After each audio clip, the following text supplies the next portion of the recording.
Welcome to Fertile Minds Radio. Here you'll find wisdom for your fertility journey and beyond, chosen specifically to help you trust your body and elevate your spirit so you can enjoy the process. Join us and see what a fertile mind feels like. Now your host, Hillary Talbott Rowland.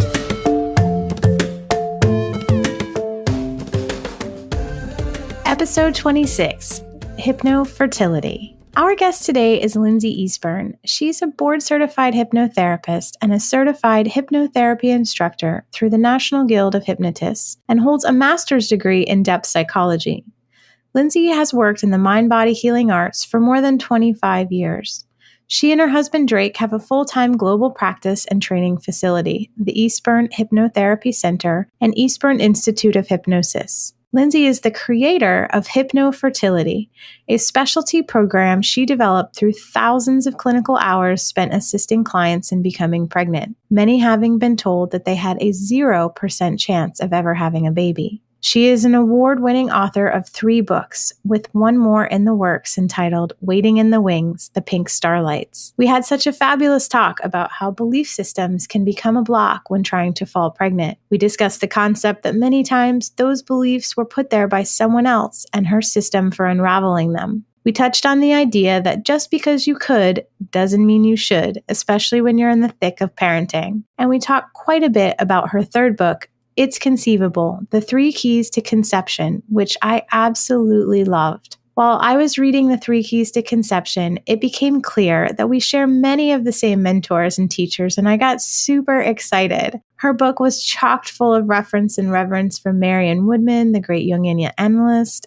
Carolyn Myss, Tony Robbins, Joseph Campbell, amazing women from the Maya healing tradition, and even Albert Einstein, just in the first third. I thought, how lucky am I that I get to interview this author? We practically share brain space when it comes to the mentors who have shaped us. And to top it off for our listeners, she has offered to graciously give away 10 copies of this book to the first 10 people that visit the show notes and click the Enter Now button found on ladypotions.com/episode 26. Winners will be announced on my Instagram page, Lady Potions for You, on April 29th, the last day of National Infertility Week. I'm super excited that you are listening, and I'm looking forward to connecting with each and every one of you during my meditation challenge, so don't forget to sign up. Now on with the show. Welcome to the show, Lynsi. I'm so happy to have you on. Hi, Hillary. Thank you so much for having me. Oh, you're welcome. My pleasure. So you are absolutely a pioneer in the way of bringing hypnosis into the treatment of women that are facing fertility challenges. Can you tell our listeners a little bit about how that came to be? Sure, absolutely. Definitely pioneer and not necessarily my all my idea. I think the universe kind of had something in mind, and I just sort of fell into it. I'm out in Denver, in the Denver area. There's a couple of pretty substantial, I guess you could say, clinics out here, IVF clinics. And about 20 years ago, things were kind of getting going. Not quite like they are right now. Things were sort of just really coming to be. And a lot of women were finding out as they were getting into this medical realm that they were being told that they would have 0% chance of having a baby. And it was based on really limited criteria, in some cases, just the FSH number. So it was like, you have an FSH of over 12, and sorry, you need to just go make other plans. You need to look at adopting. And some of the clinics or some of the doctors wouldn't work with anyone. So I was having women come in because I have a large practice here in Denver. I had just actually moved out here from the Chicago area, having met my husband at a hypnotherapy conference. So the timing was really interesting to me. It was, we got together. I ended up out here where a couple of the big clinics were going, or a couple of the major spaces, if that makes any sense. Yeah. Are we not naming names today? Well, everybody knows who they are pretty much. Right. And it's not, yes. It's not to diss anybody. It's just that this is a hub. Denver is basically a hub for infertility. And now 20 years later, it's changed a lot, but it was real limited at the time. And across the board, worldwide, or at least across the US, there was more of a, let's throw some stuff at it and see if it sticks idea. So you had a lot more multiples, you had a lot more like, let's put in 7 embryos and we've got 7 babies. And oh yeah, Octomom. right. She actually was great because of her, it changed things a lot. The ethics hadn't caught up to anything, just within the medical realm. So yeah, so it's not so much that as just happening to be here and having them, they were kind of ahead of the game. So there was a lot going on in Denver, one particular clinic, but they were telling people, you've got a 0% chance of getting pregnant. And so women would come in to see me and say, well, can you do anything with my FSH? Or, I would think hypnosis should be able to help with this, or, just various things, even needle phobias. So hypnosis is well known for its effects on phobias, fear of flying, fear of heights, and needles. Well, if you are afraid of needles, you really can't do IVF. So that was, there's various reasons that they were coming in, but they all started to come in at the same time. So it was like it was in the collective. I don't think it's a coincidence that, these other, that I'm here where things were really kicking off, that I had no idea I would be here. I was in fact supposed to be moving back to Toronto. I'm from Toronto.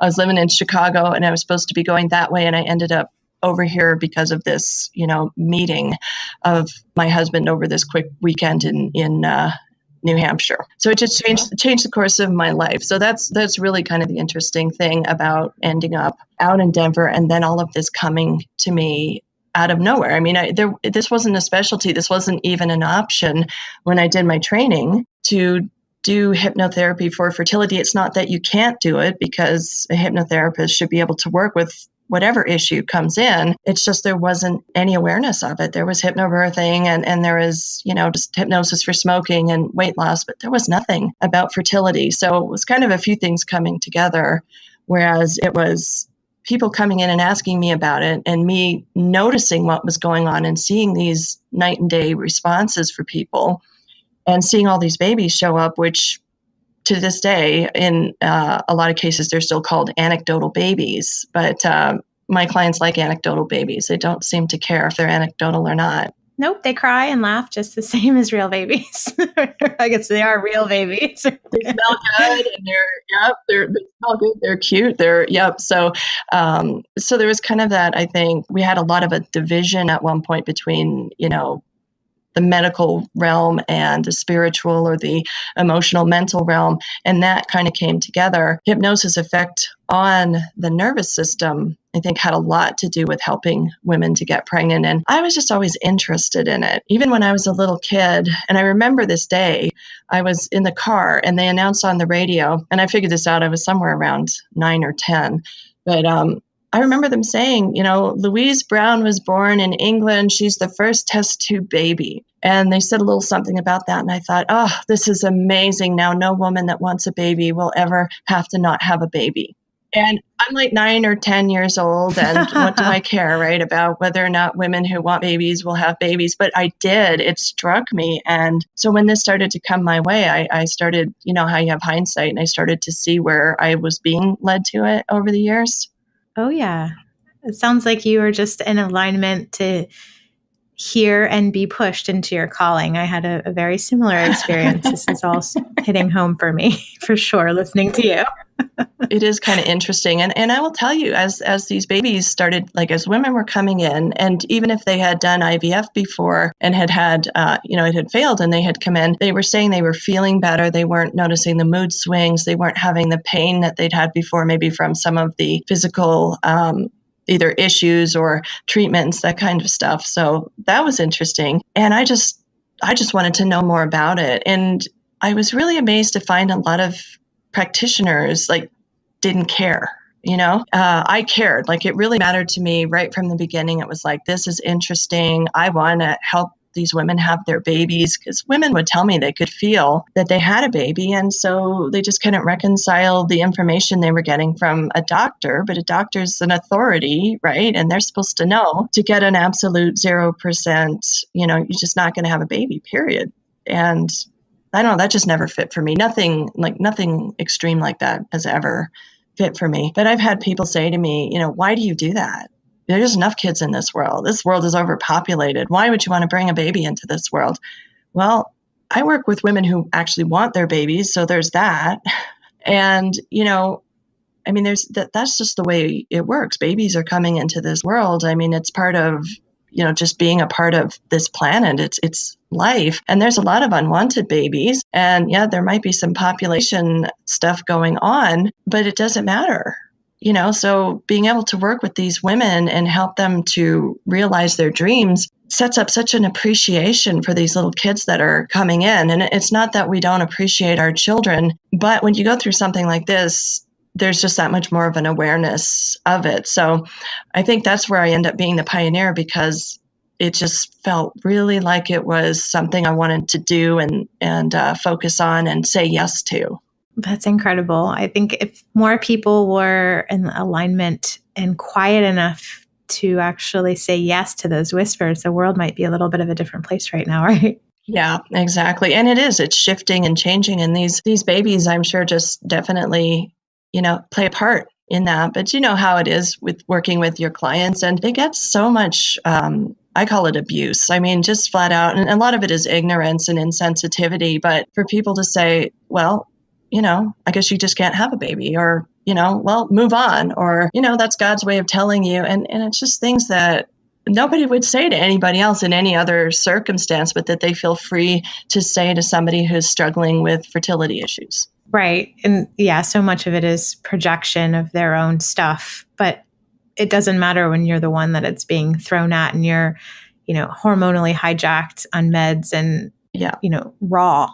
Not even vulnerable, but raw by that point. Sometimes I worry when those comments stop bothering people, my patients, because then I feel like they're numb, like they've kind of shut everything out. And then that's an even bigger warning sign to me. Yeah, definitely. Although sometimes it can be a positive in that what I call basically the crux of the work I do is what I've sort of termed balancing intention and surrender. So because we basically can't control this, but there's some things that we can control. So if you want to have a baby, you can do certain things. You can decide, number one, you can, stop taking birth control. You can see a doctor. You can, try naturally, and how it goes depending on who the person is, how they get started, and so forth. But we can't control the actual baby. We can't take that baby and grab it and smush it in and make it stay. We have to allow that piece to happen. So sometimes when we're getting so distressed over the comments of other people, that will cause the body to shut down, the mind, emotions to kind of shut down, and then you can't receive the baby. So sometimes when they're not responding, it's actually a good thing because they're keeping that energy for themselves. It just depends. It could go either way. It depends on the circumstances, for sure. No, I agree with what you're saying. What I think I had one person in mind too is completely numb to the whole process at that point, where it was like nothing was getting in or out. Yeah. They were in a state of shutdown. Absolutely.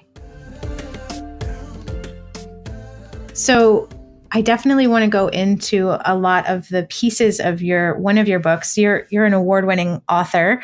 You've actually published 3 books already, and you've got a 4th on the way. Am I right? Yes? Yes, technically. I mean, one of the 3 is a second edition of the first. So how's that for a little math? Okay. So I did not read the first. I didn't read It's Conceivable. But my understanding is that it's a little bit more of the nuts and bolts of how hypnosis works and the process, to which you came to start offering this, which we just touched on a little bit. Am I right in thinking that that's what It's Conceivable is mostly centered around? Yes, that's exactly it. The purpose of It's Conceivable was to let people know that they had the option of hypnosis to help with fertility, because when I got started, there just wasn't anything. There just wasn't anything. There was no books about it. There was no training. There was just no information. And so as I started doing this, and like I say, this was just part of my calling, because all of a sudden I had enough information to create a training. All of a sudden I had information for a book, and I was guided to get it out there and let people know. And I was kind of hesitant, honestly, because I knew if I did, then this was going to be what I was going to be doing for the rest of my life. And it's kind of hard sometimes to imagine that when you could never consider it, because you never knew it was possible. Yes. We don't know what we know until we know it. Yeah, exactly. So that's what It's Conceivable was about, and a little bit more of the art and science of hypnosis, hypnotherapy, and what that's about, and how it affects the autonomic nervous system, and some of the clearing that we need to do, and just mental or emotional blocks, and that kind of stuff. So I find it really fascinating because it is, in my mind, so similar to what happens in an acupuncture treatment, or especially when I will do guided meditation with the needles in. I call that meditation on steroids. It's a little bit of cheating, right? I've hijacked your nervous system and now I'm going to take you in deep, right? But hypnosis, I think, is even deeper, but you don't realize that it's so deep when it's happening. At least that's been my experience. Yeah, no, I agree. And I have done, acupuncture, you can just fly. But yeah, when you combine it with meditation or hypnosis, that's just amazing. A lot of my clients will take recordings I'll do for them and put them on during their acupuncture. And yeah, they really, really enjoy that. But you're right. Hypnosis is a little different than meditation. I mean, you end up in the same space, but the way I put it is the hypnosis, once we get there, we're actually there to work. So we take things a little bit further because we can create changes in there. We can impact the neural pathways and things like that, which meditation also does. It's not necessarily done, how can I say it, like deliberately or therapeutically, if that makes sense. Right. It's like one of those bonus side effects. Like you do it just to calm down at first. And then you're like, oh, hey, I grew some gray matter in my brain. Look at that. I reshaped my amygdala. Yeah. And I think when you have the practitioner that can see you without bias and hear you, what you're projecting energetically and where you're blocked, because, most of us think we can see our blocks, but we can't really, then you can kind of guide them into what's the appropriate type of hypnosis to get into that meditative state. That's one of the things I hear all the time from people, or I can't meditate, I can't think of nothing. And I am like, well, neither can I. And I meditate every day.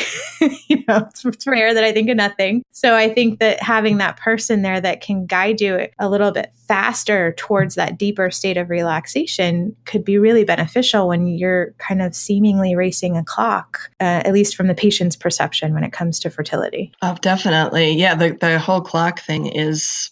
Yes. And hypnosis, we can bend time a little bit, which is kind of fun, and just tapping into that state, because I don't believe in linear, process or age per se. I mean, we have to use it in this world because that's how we do it. We have to know, when we have to be somewhere, where we have to be and how long it will take to get there. So we do need time. We need birth dates and we need things, but then we get so tied up into measurements like age and that kind of thing. When we go into hypnosis, we can use the shifting of time, because in the subconscious, there's no present, or there's only present, there's no future and no past. So we can help really almost rearrange or rewire the way that we've been conditioned to respond to that kind of thing. Yeah. And people look at me like I'm nuts when I tell them that time doesn't really exist, that it's a human-made construct, it's just so you can feel in control. And they're like, what is this witchy woman? What is she talking about? And then they touch that place of timelessness and they're like, oh, I can go there? Like I can, and I'm like, yes, that's where your baby lives. That's where all miracles live, is in that present moment awareness. And they can't catch that train if you're not even open to being present. And I think that's a big wake-up call for a lot of them. What have I been doing living so far in the future? Yes. No, I just read a quote about that just today. And we're just so involved in this, either being influenced by the past or being so invested in the future that we miss our now. And this is all we have. This is all we have. And in the subconscious mind, everything that you want in the future is there in your mind, but we have to bring it into the present, and not, the more you think of it in a future tense, the more it stays in the future tense, because the subconscious is goal achieving and it wants to help you accomplish what you want. But depending how you communicate with it, you can be continually not manifesting or pushing something off just by the way you're reacting to it or even stating it. Yeah, I think that this is around anything, not just babies. The dream or the chase can become addictive if you're not careful. Mm-hmm. You get so caught up in that of like pushing so hard, and that's just kind of the antithesis that what needs to happen for miracles to fall in place. That everything should unfold easily, right? Like a flower, it just blossoms. It doesn't try really, really hard to blossom. It just does. Right. And humans, we think we're so smart because we have this neurocortex. We have these frontal lobes. We can think, but we overthink, and we actually get ourselves into trouble because the flower doesn't sit around thinking about whether or not it can blossom. It just does. And it kind of makes me laugh because, we think we're superior, but and in some ways, definitely those abilities come in handy. But at the same time, we're not so superior because we get ourselves into trouble by overthinking and overanalyzing. And then, even just getting on the internet to do some research, you suddenly have so much information that you can't see straight. Whereas, an animal, it's springtime, it's mating season, then the baby comes, they don't think about it. They don't go on Google to find out how that has to happen. Yeah, I think you quoted Tony Robbins in your book. You said it is in the moment of the decision that your destiny is shaped. And I thought, yeah, you make that decision, and it's such a third chakra thing, right? Of like, okay, I'm going to decide to turn this desire into my destiny. And the flower just does it, or the animal just goes forth. But then we want to think about it, and then we come back up into those upper chakras and we chew on it. And before we know it, we've kind of lost our courage to keep going, right? It's like we sent it back into the ethers or something. Yeah, we just get in our own way. And that's where balance of intention and surrender comes in. We know what we want, so we make that decision. And then obviously, if you don't do anything, if there's no intercourse, there's no medical treatment, there's no anything, you're not going to conceive a baby. However, once you get those things in line, however you're going to do that, that's where the energy needs to go. And then there's that piece where you surrender, which doesn't mean giving up, but means allowing and receiving what's happening to happen. Yes. That's such a tricky one, the surrender, because it's such a process of being instead of doing. And I love the way that you shape that and the 3 keys to conception, because I think that it's a hard concept for a lot of my patients to grasp, is how to just surrender when they want something so badly. Definitely. And, what I have found over the years is my clients tend to be more of a type A personality, or an achiever, a doer. And when you're an achiever, that's what you do. You do things. You put your mind to something and you get it. And you can't do that with a baby. You can put your mind to it, but you cannot, you just can't force it to happen. And it doesn't matter if you spend, $500,000, you cannot force it. It's a matter of shifting to being able to balance that and to allow it. But so in some cases, somebody can have a baby with minimal issue or no issue. And in some cases, people can go on and on for years. And the worse, if you're a type A personality, the more something like that goes on, the more it reinforces that frustration that then builds up into blockages. And then you have that vicious cycle going on. Yeah, it's devastation every month that it doesn't happen, or every failed cycle. And it's like a blunt trauma wound every time. And I love how you described in your book the difference between type A and B, because I always refer to myself as a recovering type A. But I hadn't stopped to think about, well, what does that say about all the type B'ers, right? When you're like, I'm type A, as if type B was terrible, but it's really about finding that balance in between, right? Yeah. And, I have found that type A's are sometimes shamed for being type A's, and it's a matter of we need both. We need somebody who is more driven to get things done quickly and efficiently, and we need people who are able to be open and keep things kind of open-ended and see things a little bit differently. And we play off each other nicely. The problem is when you've got your type A with the steam coming out of their ears, or the vein throbbing in their temple, and we're out of balance, or the type B who's living in a box on the street because, they're just so up in the clouds that they just can't even navigate the physical realm. So I don't think type A's need to be cured, nor do type B's. I think, if we can just be in balance, and we should either be A's with B qualities or B's with A qualities. And we'll probably lean one way or the other, but to do it in a healthy way. Yes. One thing that struck me when I was reading the 3 keys to conception, I don't even think I was like a third of the way through. And you had quoted some of my most favorite authors and mentors, Joseph Campbell and Carolyn Myss and Albert Einstein and Marion Woodman. The famous Jungian analyst. I love her. Her books really, I think I fell upon her books. It was not, well, I would say it was by accident back then, but it wasn't by accident when I was in graduate school, when the whole fertility thing was coming to me. And it was like somebody had just like blown open a piece of me that was waiting to be awakened. Yes. And you did such a great job of weaving in all of these teachings into a book that's really about the spiritual aspect of falling pregnant. And I had this really interesting experience that I mentioned to you, but I will mention to our listeners, of reading your book, where I was laying on the couch and my husband looked over, and I guess I had a funny look on my face, and he said, how's the book? What do you think of it? And I said, it's a little like reading my own experiences in the treatment room and my own philosophies. But the critic in my brain wants to say, did she just really say that? Even though I experience it every day. And I thought that was so interesting, because we want to deny that spiritual realm. So if you're listening to this of like, what are they talking about? You have to read this book because it will awaken something inside of you that needs to be woken up. It's definitely interesting. And I was very pleased with It's Conceivable and thought I'd done my job. And then this book came and it insisted on being written. And it was definitely more incorporating the spiritual,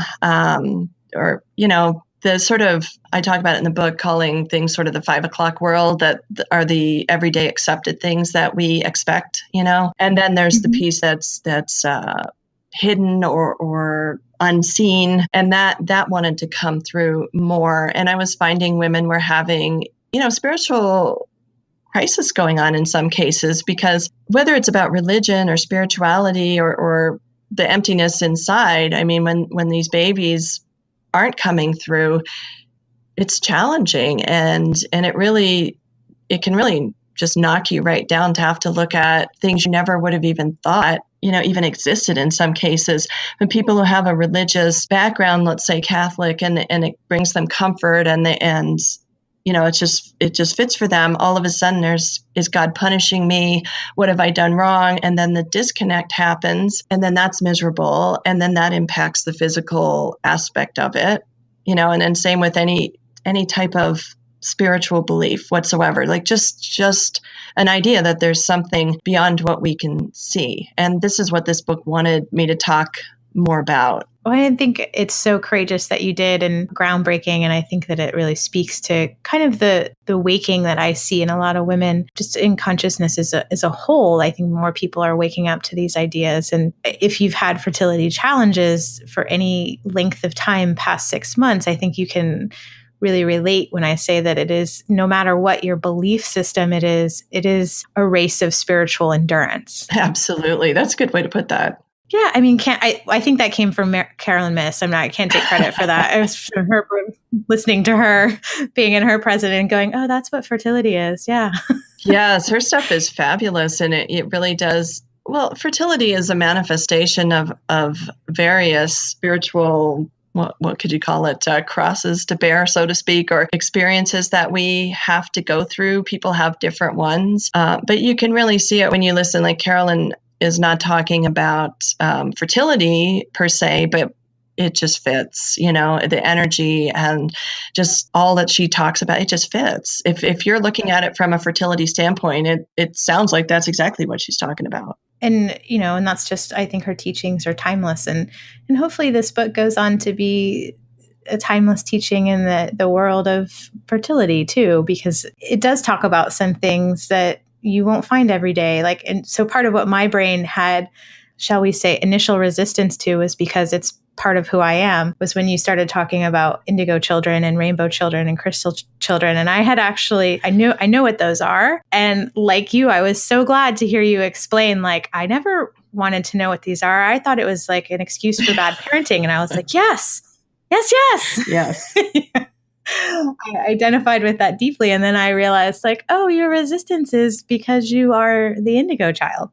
Yes. And I kept hearing that because people will seize on an idea and then the things that they do with it is just unreal. It seems like we've had a bit of a flip where children were to be seen and not heard, and we're just invaluable. And, when my dad was a kid, I mean, anybody could hit you. If he went into the store to, buy some candy, the storekeeper could hit him. Another adult could hit him. I mean, and then it just flipped. And all of a sudden, children had no boundaries. I don't think anybody should be hitting children all over the place. But you know what I mean? It was so extreme. And now it flipped to an extreme where some of these kids were just having no boundaries, and they were so much in charge, which just isn't healthy for them anyway. And then parents were just saying it was because they were indigo children. And I have kids and I don't hit them. Well, they're adults now anyway, but I mean, but they still I have an eyebrow. If they see the eyebrow, they're pushing it, they have manners, they had structure, all of that kind of thing. So it didn't have to be an extreme either way, but it was becoming harder for parents because of this, because there was a lot of permissiveness going on with children. And then they got this idea of indigo children, and it was because the indigo child, was either uncontrollable and really it was a matter of children need structure, and they just do. They do.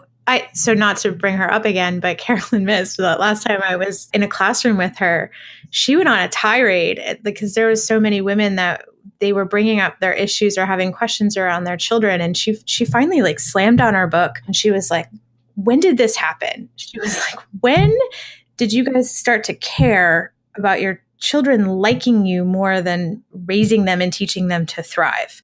It's none of your business if they like you or not. Get over yourself. You must be willing for your child to hate you at certain times. And I was like, oh God, I'm scared, but she's so right. I love that about her. She is definitely abrupt. She's brusque, but yes, but it's so spot on.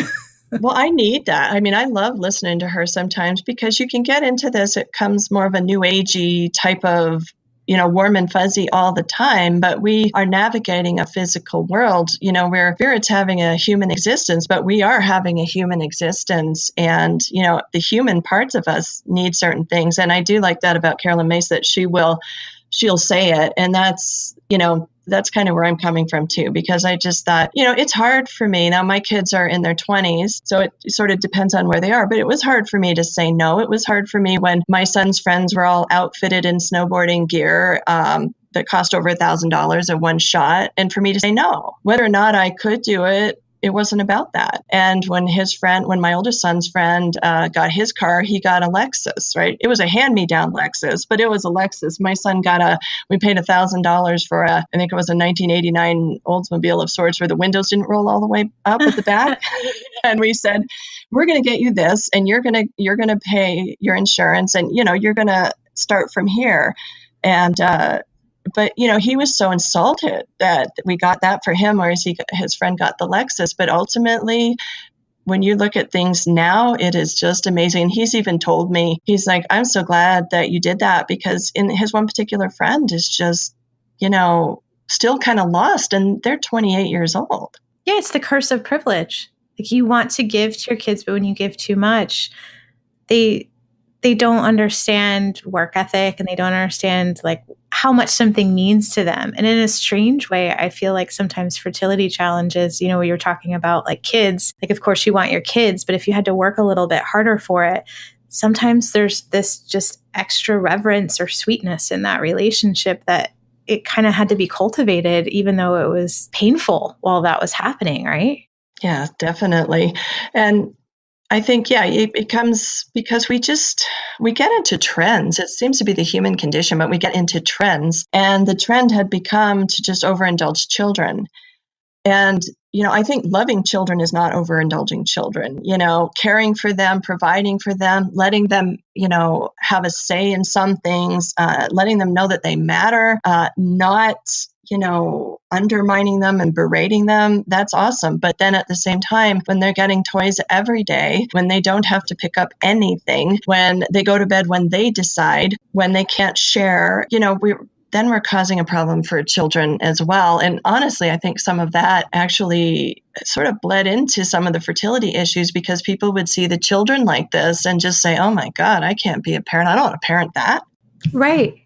Yeah. Or our children will be different, right? Famous last words. Famous last words. Exactly. Well, you have to say no sometimes. And I think that the fertility journey, and I call it a journey, and it's like an initiation when you get to this point in it, because it's painful and it's frustrating and you can't control it. And, sometimes you're slaying dragons and all of that kind of stuff. And it's necessary, and it makes us look at things differently. And we're actually shifting. I don't know a lot about it, but, we have the helicopter parents, right? That we had when my oldest one, my 28-year-old, went to college, and I had to go, for the Parents' Day, and they gave us a book the size of like the Yellow Pages about not being a helicopter parent. And they told us, and I didn't have that issue because I just don't. It's just like not me. But it was amazing how they really had to talk to us about letting these kids be individuals and get a chance to learn, and that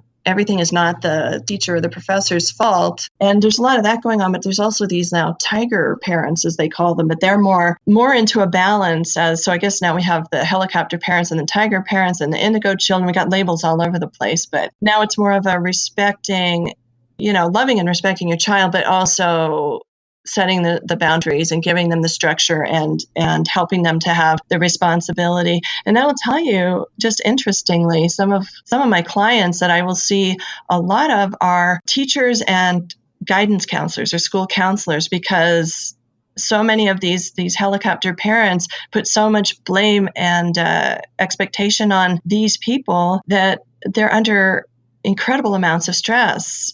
It used to be, if you got in trouble at school, you're going to get in trouble when you got home, or you didn't sass the teacher, so to speak, right? But now it's, the teachers are being told, well, you hurt my child's feelings. Right. Again, it has to be balanced. But so I end up with a lot of teachers and a lot of counselors, and especially in the more, what would you call it, well-to-do, can't think of the word, but more privileged schools, because the parents actually have that much time and they're looking at kids as an investment and they want a return on them, as opposed to human beings that are going to contribute to this world, but in so many different ways, and ways that have been almost forgotten or overlooked. Well, yeah, and that problem is seemingly systemic, that ownership of children. And I hear it in people's languages, my kids, my baby, I have to chuckle a little bit because I'm like, you don't own anything. You don't even own that house she paid for, right? Like, it's all so temporary, and I think that, sometimes those lessons need to be learned so that you can be a better parent. Not saying anybody deserves miscarriage or any of those hardships that come along with it. Not trying to say that at all. But if the universe has not been able to gather your attention in any other way, that, that life is precious and it is that you do not own any of it. Right. So that you don't accidentally project your whole life on your child through that false ownership. I think that paves the way for the baby that chooses to come live out their karma with you. Like I too, like you, believe that we choose our parents. And I think that is a hard idea to sometimes land well with people when they're having trouble. Definitely. Who wants to choose the abusive parents or the poverty or, the bullying or anything else that might have gone on that's negative? Who wants to think that you would choose that? But I know that from my own background, I would not be who I am if I did not have that, and I have a very rough background, but, it enabled me to become who I am. And I guess maybe part of that was why I feel so strongly about these babies and parents who want their babies, parents who really want their children. It's just amazing, No, I agree. They are some of the most wanted children that I've to walk this planet, are the babies of my patients. Yeah. And it sucks, honestly, to use that term, but it does. It sucks that people who really don't seem to deserve them have them, get them easily, and then you have to go through such a struggle. But what I have found is it's like an initiation. It is a journey, and it opens you up, and you wouldn't open up in this way because you wouldn't have to. And so again, you don't want miscarriages and difficulties and all of that kind of thing. And you don't wish that on anybody. If you're in that, if that's what's going on in your life, then it's when you embrace it and you sit with it and you own it that you're able to blossom, out of it. Right. So your book and the 3 Keys to Conception, I think your 3 keys are like my personal mantra, which I'm going to list all 3 of them, but you have to read the book to really embody these, because you can logically understand, but unless you read the examples and you start to put it into practice, it means nothing, right? So the first key is meditate. Big surprise that I love that. The second is listen. And the third is trust. And, like most women or type A's, I'm guilty of having some issue with that last one of trust. So can you explain how it is that you go about instilling that trust, that true sense of knowing in your clients? Yes, definitely. And it's true. Meditate, listen, trust. And I think I talk about it a little bit in the book, but I got that from meditation and a guide that I connected with, way back probably 25 years ago. And all the guide would give me at first was meditate. And I'm like, okay, I am, and I get one word. And then he shushed you after that. I'm like, how many times I did, right? Because of type A. Okay, I meditate. I'm done. Okay, now what? Right. Enlightenment is around the corner. It's been 6 months, right? Yes, my first spiritual teacher back when I lived in Canada, back in Kitchener, Ontario, he was oh my gosh, he was amazing, but he was so zen and so type B, and he's like, Lynsi, you need to be. And I go, okay, how do I do it? Okay, Lynsi, just be. Okay, I will. I'm willing to be, but how do I do it? Yes. And so that's, kind of where that all progressed. And then I got this guide, during meditation, who's giving me one word, meditate. And I'm like, but, I am meditating. Come on. So eventually I got listen. I'm like, okay, all right. I guess this takes more than one shot. And then trust. And I realized putting that all together and it doesn't even necessarily mean formal meditation. And we touched on this a bit, but I think people get mixed up and think, or they're misled, because there are some kinds of meditation where you are the goal is to silence your mind, but that's not all meditation. And that's a more difficult type for people that are more, type A's to do, because it takes time and it provides awesome benefits, but it's not the only form of meditation. So meditation really going within, being quiet, being silent, turning off the TV sometimes, not always active or on the go, so that you can listen, so that you can tune in, because our intuition gets so ignored. And women's intuition, everybody's heard of that, but we all have intuition, but we've really blocked it off a lot because we're so used to kind of left braining everything, intellectualizing everything. But when you can be quiet, sometimes you'll just hear, oh, I'm at the wrong doctor. I need a doctor. I shouldn't be at a doctor. I need to look into progesterone. I mean, just little things that your intuition has gathered for you that we're just not hearing, because, we're just getting so much noise all the time. And I tell people, fear masquerades as intuition. So fear will start screaming at you like, you're too old, or, you need this, or you've only got that. And you think that you're intuiting it, but actually it's fear. And when we can be quiet a little bit more, then we can hear. Once we get that far, then that's where we trust. Well, the hypnosis helps us to get into that parasympathetic nervous system, which is the opposite of fight or flight. And that's where we're supposed to spend most of our lives, as you well know from the work that you do. Fight or flight, we're supposed to be there, 3% of our lives? Mm-hmm. And nowadays we're there, 50, 60, 90%, because, we just have, we haven't evolved to, contemporary society. I guess, at one time we were fighting tigers, and we would go into fight or flight.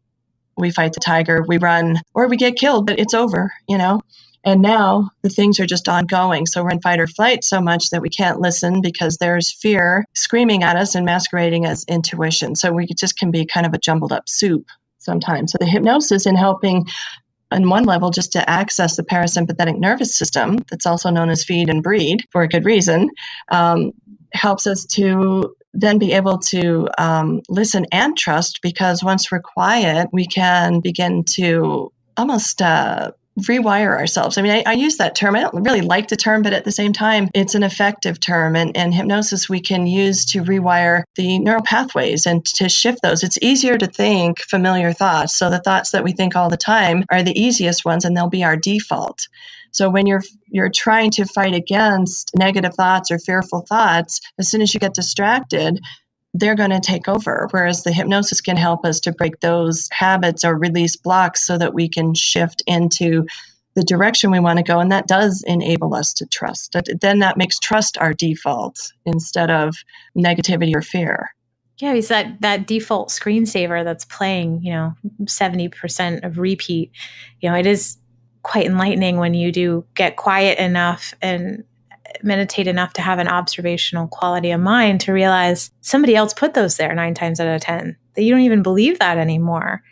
And that's really difficult. I sometimes I'll have patients come and say, well, I've tried all these affirmations and it doesn't work. Right. An affirmation doesn't stand a chance to that skipping record that's been skipping on repeat for 20, 30 years, right? Unless you do that work to kind of dig it up or rewire it, it's really difficult to fight against that. In fact, it takes a lot of energy to fight against that. And that's where people get exhausted. And then you don't have energy to have a baby. And the thing is, it's evolutionary too, because we are programmed as a survival mechanism to think more negatively than positively. If you're walking along, going out to, I don't know, gather your food, whatever you're doing off along the plains somewhere, and you see a stick or a snake, well, it is much better for you to think it's a snake and find out that it's a stick than to think that it's a stick and find out that it's a snake. So we are going to see things more negative because it protects us. It's a survival mechanism. So the brain does tend to be more negative in a way that's supposed to be self-preserving. Now that things have changed so much, though, these don't help us the same way. I mean, it's still good to think that the snake the stick is the snake. I mean, that's not going to hurt you, right? Right. But the problem is my reptilian brain doesn't know that my email dinger is not a saber-toothed tiger coming to get me, right? Exactly. That took 5 days of hard-earned silence to figure that out, that I, never been so peaceful in my life. And that thing went off and it was like, you would have thought there was a tiger in the room. So I only check my email twice a day now. Exactly. Yeah, you have to. I know I'm the same way, because it just becomes, that is literally in the new book, there's actually some stuff about that. And in It's Conceivable, there's a chapter about the whole tiger and the emails, and that they're everywhere. The tigers are everywhere. They're behind the coffee pot, and they're in the email, they're in the phone, and they're in people that expect you to be, people want me to be available all the time, but I see clients one-on-one. And so I'll tell them, I say, my clients don't take too kindly to me answering an email every time it beeps, Yeah. No, I'm the same way of somebody better be on fire if you've called me 5 times, because, my family knows that. It's like, if I'm with my clients, I'm in client mode. Even my secretaries will sometimes joke. I have to warn them when I hire them that I have ABF sometimes, and I'm really just concentrating hard, but it looks like I have active bitch face because I'm so into being present for my clients. It takes them 3 months to realize that they can ask me a question in between. It's awful, but yeah, you have to be present, and the rest of the world does not always take kindly to that. No, and we're training ourselves, and everyone is trained that way, so that's feeding into the issue that we have as well. We just have this cycle that continues to negatively condition us, in a way that we don't want to go. We want to be open and receptive, and we need that quiet time and that silence and that ability to listen and trust. And we're doing everything against it, just in being so involved constantly with, as I said, noise. Noise, I think, is the best way to describe it. The phones and the games and the TV and the light, even bright light all the time and action all the time. It's noise, and it's not helpful. Yeah, it's constant bombardment. And I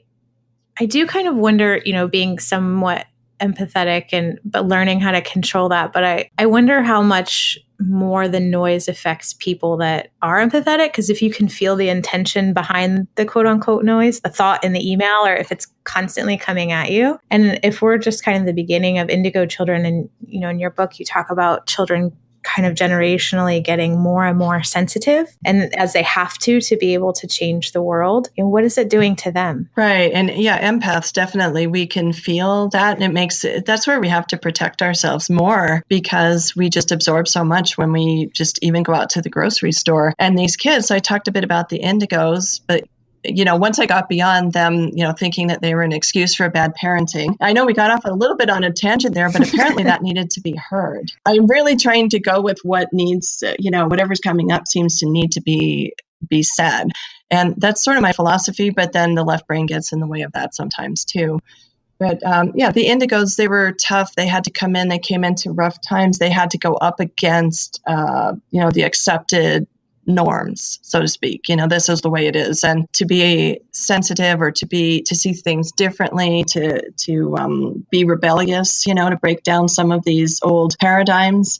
And, then we have these crystal and rainbow children that are, supposed to be, more psychic or lighter energies about them. Mm-hmm. Which is awesome as part of the shifting. But then, of course, the rest of us have to shift along with the children. So if we end up with a bunch of helicopter parents with children that are, sensitive and these children end up, even though they're bringing a light into the world, and even though they're a softer energy, but then they get caught up in having to deal with what is the issue of the adults that's happening at that time. So how can we as parents, we can't ever prevent their wounding, because sometimes that's necessary, but maybe not wound them as often if they're more sensitive? Do you have any insight on that from what you've been shown? Well, and definitely I told my kids two things. I will go to therapy with you, and I will pay for therapy when you're a grown-up if you want. And I always apologize. I'm willing to apologize, and just to let them know I'm human. I make mistakes. I'm sorry. I don't apologize for everything, because I'm not responsible for everything, but I'm a human being. I make mistakes, and if I do, I own them. So owning our stuff. And the kids don't have to believe that we're, kings and queens. And they also don't need to believe that they're equal to us, or that they know everything that we do, that this is like an exchange of energy. There is experience and there is newness, and we're learning from each other, but to do it in a way that still gives, because ultimately kids need to have structure. We're really messing them up by giving them too much choice at too young of an age. They're showing it in brain development now. Yes, by giving them too much choice too early, and video games and things of that nature, the screens. Is that what you're referring to? Yeah, just so many things, even because we don't want to be seen as, being too controlling or too pushy. And it's funny because we're controlling and trying to be not controlling, but we're allowing them, even in school now, some of the new teaching methods are allowing the kids to choose what topic do you want to learn and how do you want to learn it? Well, I don't know how I want to learn something if I don't know what it is. Right. And I don't know how to learn, what are my choices? Sometimes we just need to have, just rote memorization may not be the only way to go, but it does serve some purposes. There are some benefits that it helps in developing certain areas of the brain, but sometimes giving children too many, they're just not old enough. Their brains aren't developed enough to handle it. So we're making them into little adults. So still being parents, right? Still being parents, but not being wardens and not being abusers, but then not being best buddies who are afraid to, say no. Right.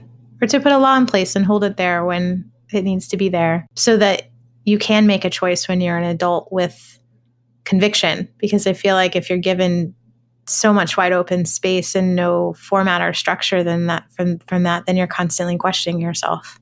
Am I doing this right? Exactly. And we're nowadays we just get so much outside input from, social media and from the internet, that we question ourselves, so much as it is. And you'll find any information you want on the internet, if you look hard enough. And so it's conflicting, it's contradictory, and it's just there. So we have to be able to be tuned into our own intuition. So we need to be able to listen, and then we need to be able to trust the feelings or the energy that goes with that, so we can discern through so much of this information overload that we get. Yes, because we definitely live in the era of technology, but you can have all the answers at once and make yourself crazy, or you can be on all the online forums and have 20 different contradicting points, right? Yes. And so just being able to fit, that's what I like about hypnosis too, is it helps people to tune into that part of them that then can feel what they resonate with, because there has to be a fit, and we don't all connect with everything, or there's different practitioners or different modalities for different people. But when you get so out of balance and you can't hear or feel your own intuition, then you're just grasping at everything. And I find so many people that are so stressed out just by trying to keep all the appointments that they're doing just because somebody or something told them to. I don't want somebody to come to me if my appointment is going to cause more stress, because, it kind of defeats the purpose, Right. I'm the same way. If you're running late and you're going to scramble to get here and it's going to make you crazier, then let's reschedule. Yes. And, I've had people come in that are on 27 supplements that have not been evaluated by anybody, they've picked up at, the Whole Food store or, a health food store, and they're putting them together because they heard that this would help and that this would help. And, they're on all these supplements that they don't know whether or not they're contraindicated. They're seeing all sorts of practitioners, and nobody's really in harmony. So just being able to be grounded and centered and balanced in yourself, you can then make the most out of, your team. I call whoever you're seeing, whoever you're working with, your team. Yeah, I find I call them the spreadsheet patients. They have so many supplements that it's actually like on an Excel spreadsheet. Yes. I find that when you get those patients in alignment, it's like the supplements start falling away instead of me having to pry them out of their cold hands. They're like, oh, I just stopped taking that. I forgot. I don't know why. And I'm like, oh, because like the higher power in you knew not to take that anymore. Thank God. Yes, you listened. Yes. Oh, good. She's listening. Okay. We're right around the corner to baby, right? And she's listening because she's being heard. So when you listen and pay attention to these women, because when we're struggling with fertility issues, nobody's listening. There's a lot of energy there. There's a lot of emotion, and there's not a lot of people that are able to handle it. So then there's this constant shushing, I find, that women experience, that they're feeling shushed, or there's just not a lot of people that can handle what needs to be said. So just being able to be present and hear that, then they can hear themselves. And then, like you said, they can let go of some of these supplements, or hear their own intuition about looking into something, or, not looking into something, or whatever that might be. Right. And I loved in your book, you went into that tangent about hysteria and how it was hysterical uterus. And that's actually a concept in Chinese medicine as well, that is thousands of years old, where they were like, oh, you're off the rocker, like it must be your uterus. Yes. There's a formula for that. I give it to people when they've had a horrific death in their life. I'm like, okay, now this is the appropriate formula over here. But I feel like that's something that people don't want to deal with, and the emotions, and it just got branded that way. And it's just a testament to how long that's been going on. And now it's not even talked about. Now we're just shushed. Yes. Yeah. And well, we do, PTSD equals hysteria. But when they thought hysteria was about women, then it was, it was all in their heads, and it was, overreaction, until they realized that PTSD, when they started seeing it with World War I veterans coming home and seeing, these symptoms, and they said, oh, that looks like hysteria, but it can't be, because they don't have a uterus. There must be something to this. Right. Yeah. PTSD, I guess that does sound a lot more chic than hysterical uterus. No man wants to say that. Right. We just get written off because of the uterus. And even back in, early hypnosis days, back in, the times of Mesmer and some of the more, pioneers of hypnosis, and even, coming into like Freudian times. But Mesmer was doing a lot of work with women and hypnosis to try to sort of relieve some of their, hysteria or their neuroses, or whatever they were calling it at the time. But they were finding there was so much sexual trauma, sexual abuse that was going on, that was actually leading or feeding into these issues. But after a while, they found there was so much of it, they decided that we were making it up. And so they kind of, decided that, it was just hysterical. It was just hysteria. Well, there is a lot of sexual trauma. And back in, the 17, 18, 19, early 1900s, there was. Yeah. No, they tell you in school that it's 3 out of 4, and you don't believe it until you start seeing the intake forms. And you're like, oh my God, that statistic was actually Correct. Right. And nobody I find those of us in this world know that, but the 5 o'clock world can't even, it's almost impossible to hold that thought, because it's devastating to imagine that, 3 out of 4 women have been sexually abused. Mm-hmm. Yeah. And it's actually not just women anymore. No. And I only say women just because of our focus, but yeah, exactly. But, and because of hysteria and the uterus, being assigned to that, oh, they made it all up and it's hysteria and that's that. Right. Well, I thank you for shedding light on that. I hope if our listeners have experienced any of those things, now they feel a little bit more peace of understanding where those words come from, and that it is absolutely their right to be seen and heard by any practitioner, whether it's Western medicine or alternative. You employ your practitioners, your team, you give them your hard-earned pennies. So you should be seen and heard. That's the first step to healing always. Are you actually taking new clients? I know you do a lot of stuff in Colorado, but do you do any distance patients right now, or is your dance card so full that that's on the back burner? Well, luckily people get pregnant, and so that opens up space every once in a while, right? Yes, exactly. But yeah, about 50% of my practice is global. So I have people overseas and I have people locally, and it's really an awesome mix. I find that the people who are supposed to work with me fit into my schedule, or I fit into theirs.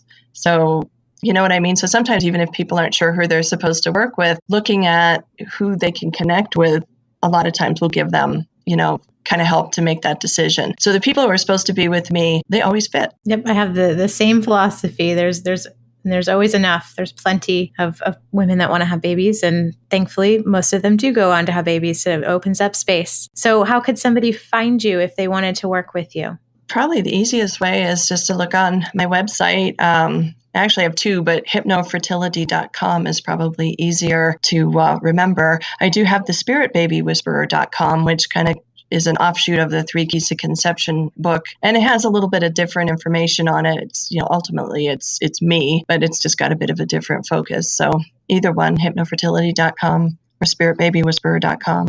Okay, well, we will make sure that those are listed in the show notes for this episode. And you have been so generous. We've got National Infertility Awareness Week right around the corner when this will air. And Lynsi is actually offering up 10 free copies of her book, 3 Keys to Conception, to the first 10 people that email us. So I promise in the show note links at ladypotions.com/episode 26, you will find a button that says claim your book, and you can enter in your email and name. And if you are one of those first 10 people, you will get an email from Lynsi asking where and how to send your book out. So I think that is absolutely awesome. And she is also gone a step above and beyond that. And she is offering up a MP3 download of one of her hypnosis journeys to enhance fertility. So a little break from my voice, you get to hear somebody else, which I think is absolutely awesome. And I am so grateful that you have shared so much of your time with me. It's definitely not a mistake that we found each other. And I hope that if you're listening to this show, you realize that it's not a mistake that you have all of this information available to you, and Lynsi as well. Thank you so much. Thank you